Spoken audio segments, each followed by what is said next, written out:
अस्सलाम वालेकुम, मेरा नाम डॉक्टर शफीक चीमा है। मैं diplomat American board of internal medicine और नेफ्रोलॉजी हूँ।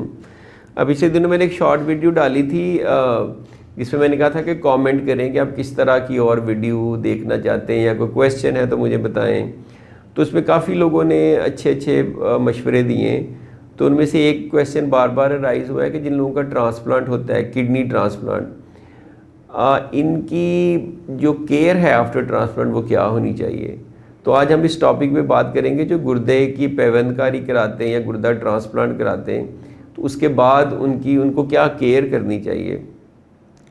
तो इसको दो हिस्सों में डिवाइड कर लेते हैं, एक शॉर्ट टर्म पहले 2-3 महीने जो हैं, और एक लॉन्ग टर्म उसके बाद की सारी ज़िंदगी।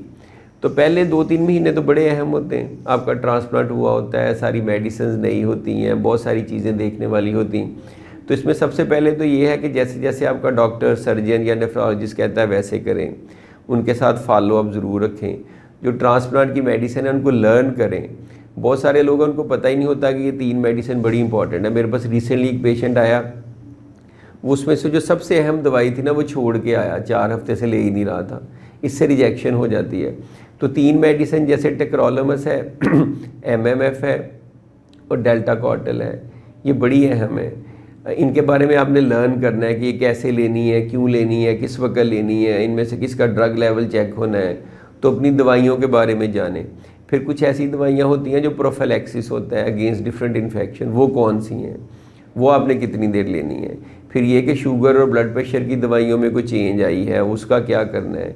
डाइट में आपने कोई परहेज़ करना है कि नहीं। यूजुअली तो होता है कि ट्रांसप्लांट कराने का मकसद यही होता है कि आप कुछ भी खा पी सकें, तो लेकिन फिर भी इसके बावजूद डाइट में कुछ ना कुछ परहेज़ हो सकता है, या कोई ऐसा फल या सब्ज़ी जिसका इन दवाइयों से इंटरेक्शन हो।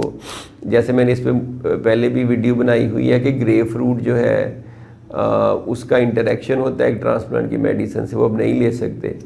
तो इस तरह से बहुत सारे छोटे छोटे एस्पेक्ट होते हैं।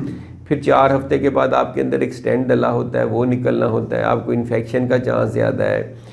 आप उसके बाद अपनी इस दवाजी ताल्लुकात कब कायम रख सकते हैं, आपने मास्क पहनना नहीं पहनना।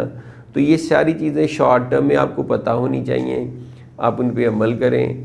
लॉन्ग टर्म में फिर आपने इस किडनी को प्रोटेक्ट करके रखना है। अब आपने जो इम्यूनोसप्रेसेंट्स लेनी है वो तकरीबन फॉरएवर लेनी है, लेकिन डॉक्टर उसको एडजस्ट कर सकता है ड्रग लेवल के लिहाज से।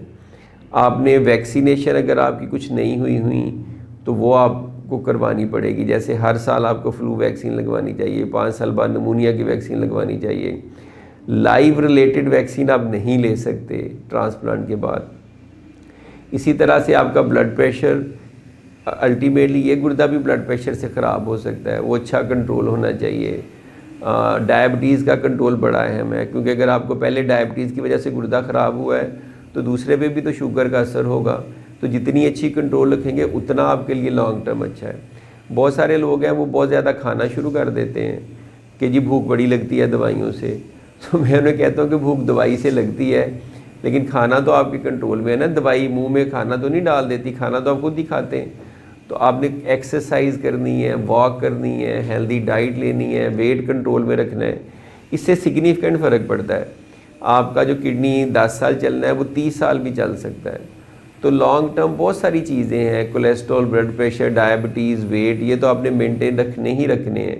और सबसे इम्पॉर्टेंट है दवाइयाँ। जो नंबर 1 कॉज है गुर्दा रिजेक्ट होने की या फेल होने की, वो यूजुअली ये होती है कि आप मेडिसिन लेनी छोड़ देते हैं। मेरे पास एक यंग बच्ची आई थी, तो उसको उसकी फ्रेंड्स तंग करती थी कि ये तुम स्टीरॉयड खाती है, तुम्हारे मुंह पे स्वेलिंग हो गई है। तो उसने किसी को बताए बगैर, उसकी मदर ने उसको गुर्दा दिया था, दवाइयाँ लेनी छोड़ दी, उसका किडनी रिजेक्ट कर गया। तो बच्चों को या यंग लोगों को ये अंडरस्टैंडिंग होनी चाहिए कि किसी ने बड़ी मुश्किल से उन्हें किडनी दी और ये बड़ा अहम है और इसको कैसे संभाल के रखना है। तो ये सारे बहुत अहम फैक्टर्स हैं अगर आप ये चाहते हैं कि आपका गुर्दा लॉन्ग टर्म चले। Thank you.